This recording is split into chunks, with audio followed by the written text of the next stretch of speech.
हर हर महादेव दोस्तों, बहुत बहुत धन्यवाद हमारे न्यू फॉलोअर्स के लिए। हर हर महादेव दोस्तों, आज हम बात करेंगे कि अलीगढ़ के राजाओं के राजा खैरेश्वर बाबा के बारे में बताएंगे कि हमें कैसे कैसे कितना समय हो गया बाबा की सेवा करते करते और किस परिस्थिति में हमने भगवान की सेवा की और शुरुआत की। तो दोस्तों, पहली बात तो मैं आपको बता दूं कि हम अगर कोई चीज़ मार्केट से भी लेने जाते हैं तो दोस्तों, अगर हम किसी चीज़ को खरीदते हैं तो उसकी बड़ी जांच पड़ताल करते हैं।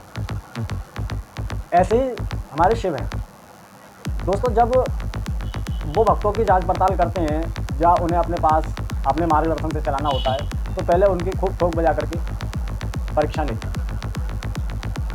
अगर आप उनकी परीक्षाओं में सक्सेस हो गए तो आप, ये मेरा दावा है दोस्तों, कि आप अपनी असल, तो हमारे यहाँ अलीगढ़ में खैरेश्वर धाम एक सिद्धपीठ महादेव हैं। और अलीगढ़ के जो लोग हैं, ये मैं ज़्यादातर उनके लिए बोल रहा हूँ कि जो अलीगढ़ से बाहर हैं, और अलीगढ़ के लोग तो राजाओं के राजा खैरेश्वर बाबा के विषय में जानते हैं। और मैं मानता हूँ कि ज़्यादातर लोग बाबा के कुछ नहीं तो कम से कम एक बार तो घूम के आ चुके होंगे। तो दोस्तों, शॉर्ट में बताऊँगा कि मैंने बाबा की सेवा को शुरुआत कैसे की और किस किस तरीके से मुझे परेशानियों का भी सामना करना पड़ा था। और आज भगवान की कृपा से, मैं शिव की कृपा से काफ़ी प्रसन्न हूँ और खुश हूँ। तो दोस्तों, चलो ले चलते हैं हम आपको खैरेश्वर धाम की तरफ। तो वहाँ हमारे यहाँ से खैरेश्वर धाम अलीगढ़ की शान खैरेश्वर धाम है अपने आप में। तो दोस्तों, जब मैंने शुरुआत की थी तो हमारे कुछ साथ के लोग मिलने वाले जाते थे बाबा पर, तो मैं ज़्यादातर उनके साथ ही, उनकी बाइकों से या किसी भी साधन से वो लोग जाते थे तो मैं उनके साथ जाता था। तो दोस्तों, कभी भी जब वो परीक्षा लेते बाबा तो आपके सामने ऐसी व्यवस्था को बना देंगे कि वहाँ आप टूट जाएंगे। तो दोस्तों, आपको हटना नहीं है, आपको कोशिश करनी है कि अगर हम खैरेश्वर धाम परमानेंट जाते हैं या किसी भी नियम को, क्रिया को कर रहे हैं तो हम उसको परमानेंट करते हैं, तो सभी लोग परमानेंट ही करें तो ज़्यादा बेहतर। और शिव से एक बहुत बड़ी बात मैं आपको बता दूँ, शिव से आप कुछ ना कुछ मांगें तो बाबा की सेवा करें तो आपको रिजल्ट थोड़ा जल्दी और ज़्यादा देखने को मिलेगा। तो दोस्तों, पहले हम उनके साथ जाते थे तो फिर उसके बाद में काफ़ी समय तक जाते रहे। फिर एक ऐसा पड़ाव आ गया कि एक दिन मैं उनके घर गया तो दोस्तों, वो जब तक जा चुके थे मैं थोड़ा लेट हो गया। 3-4 महीने हो गए थे बाबा की सेवा करते करते, तो मेरे मन में आया कि अब नहीं जाता। तो मेरे अंदर एक क्रोध भी हुआ, एक गुस्सा भी पैदा हुआ कि मैं हर बार उनके साथ जाता था और आज भाई साहब मुझे लेकर के। मगर सच्चाई मुझे नहीं बताती कि ये बाबा का कोई लीला है या वो मेरी परीक्षा लेना चाह रहे हैं। तो दोस्तों, वो चले गए। उसके बाद में मैं कैसे भी फोटो से बाबा के यहाँ गया, जलाभिषेक किया, फिर मैं लौट करके आया। तो धीरे धीरे अब सेवा बढ़ने लगी। तो मैंने क्या किया दोस्तों कि मैंने सुबह अंधेरे की सेवा करना शुरू किया। तो खैरेश्वर धाम पर जब हम लोग जाते थे, अब तो खैर बहुत डेवलपमेंट हो गया है, नहीं एक समय ऐसा था कि कोई डेवलपमेंट नहीं था और वाहन भी कम चलते थे। अगर आप लोग जल्दी जाते थे तो वाहन नहीं मिलते थे, ज़्यादातर अपने ही वाहन से जाना होता था। तो दोस्तों, वाहन मेरे पास कोई व्यवस्था नहीं थी उस समय पर, तो मैं पैदल जाता था बाबा के यहाँ। और जब लौट करके आता था तो उधर से मुझे वाहन की व्यवस्था बाबा स्वयं कराते। तो दोस्तों, मैं आपको आज एक सच्ची घटना ऐसी बताऊंगा कि उस दिन मुझे पहली बार ये एहसास हुआ था दोस्तों कि वाकई शिव है। तो दोस्तों, मेरे जीवन की पहली वो ऐसी घटना थी कि जिस दिन मुझे एहसास हुआ था कि वाकई बाबा हैं। और उस दिन मुझे पूर्ण तरह से ये भरोसा हो गया था कि वाकई शिव हैं और मेरी परीक्षा ले रहे हैं। दोस्तों, सुबह 3:30 बजे का टाइम था और मैं घर से ऐसे ही निकल गया। पैदल का रास्ता था। तो हमारे घर से कुछ नहीं तो 5-6 किलोमीटर 7 किलोमीटर बाबा का राजमहल है। तो मैं जब घर से निकला तो मैं यहाँ से करीब 1 किलोमीटर की दूरी पर पहुँचा। वहाँ जाकर के देखा, मुझे वहाँ कोई साधन नहीं दिखा और दूर दूर तक कुछ नहीं दिखा। तो एक रॉन्ग साइड में वाहन खड़ा हुआ था। तो वो ऑटो वाला मुझे देख करके मेरे पास आया। तो दोस्तों, मैंने उससे कहा, मैंने भाई चलोगे क्या?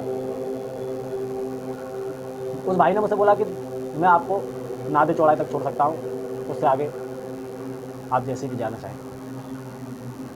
तो दोस्तों, काफ़ी लंबा टुकड़ा पड़ता है, तो मैंने सोचा कि चलो नादे चौड़ाई तक ही सही, उसके बाद तो बाबा की जैसी कृपा होगी। तो दोस्तों, मैं अकेला ही ऑटो में बैठा हुआ। जब मैं ऑटो में बैठा हुआ था तो मैं रास्ते में जब ऑटो चलने लगा और मुझे वो अकेले ही व्यक्ति को लेकर के चलने लगा, तो मेरे मन में ख्याल आया, अंदर से आवाज़ आई दोस्तों कि यार मेरी वजह से देखो अकेला बंदा दूसरी साइड पे खड़ा हुआ था, दूसरी साइड से जा रहा, दूसरी साइड को जा रहा था, मगर मुझे देख करके भगवान के प्रति एक आस्था थी, हाथ में डोलची थी मेरे, तो उनने हाथ में कमंडल को देख करके हमारी तरफ सवारी वाहन को लाए। तो मैं मन में ही ये सोच रहा था कि मैं इस व्यक्ति को 10 रुपये दूँगा। तो दोस्तों हमारे यहाँ लोकल किराया उस समय में 5 रुपये हुआ करता था, टाइम हो गया इस बात को, तो मैंने कि मैं 10 रुपये दूँगा।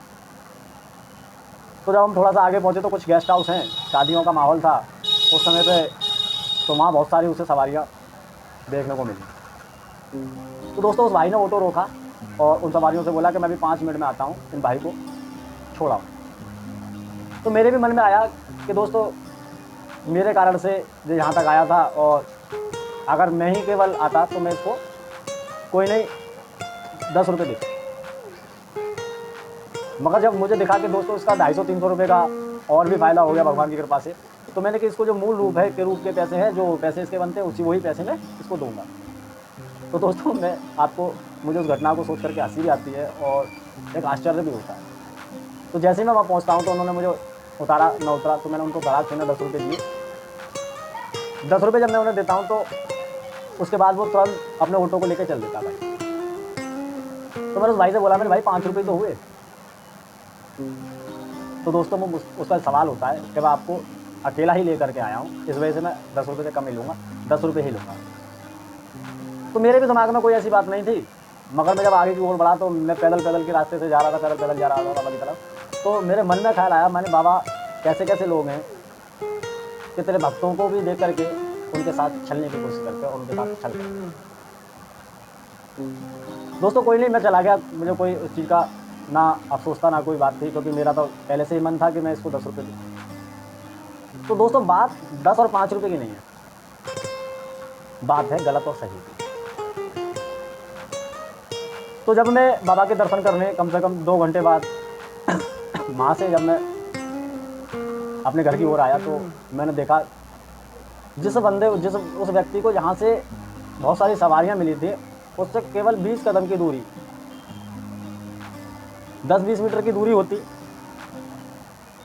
वहाँ मैंने आकर के देखा कि उसका ऑटो बिल्कुल पलटा हुआ पड़ा। तो दोस्तों मात्र 5 रुपये के चक्कर में हज़ारों रुपये का नुकसान उस व्यक्ति का हुआ। और सबसे बढ़िया और सबसे अच्छी बात दोस्तों यही रही कि किसी को कोई हानि नहीं पहुंची, केवल गाड़ी को ही हानि हुई और गाड़ी से ही गुजरी। दोस्तों मैं सभी लोगों से एक ही बात कहना चाहता हूँ, मैं भी एक बिज़नेस करता हूँ, तो मैं सभी से एक ही बात कहना चाहता हूँ कि दोस्तों अपने बिज़नेस को भी लेकर के कभी भी घटतोली ना करें। दोस्तों आपको लगता है या हमें लगता है कि हमें कोई नहीं देख रहा, मगर एक HD से भी ऊपर कैमरा है जो भगवान शिव का तीसरा नेत्र है, और उस नेत्र से वो सब पर नज़र रखते हैं कौन व्यक्ति क्या करता है, और जैसा व्यक्ति करता है उसका परिणाम भी उसे वो वैसे ही देते हैं। आप अगर अच्छा करेंगे आपके साथ अच्छा होगा, आप अगर गलत करेंगे तो आपके साथ गलत होगा। दोस्तों मैं सभी से एक ही बात कहना चाहता हूँ, ऐसे मेरे जीवन में बहुत सी घटनाएँ हुई हैं।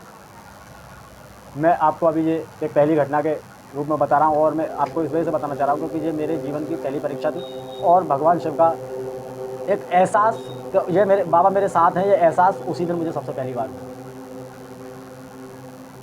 तो दोस्तों कभी भी किसी के साथ आपके पास अगर किसी के 2 रुपये भी एक्स्ट्रा आ जाए तो उनको वापस करने की कृपा करें, वरना आप 2 के 200 देंगे, इस बात का मेरा आप केवल मन को समझा सकते हैं।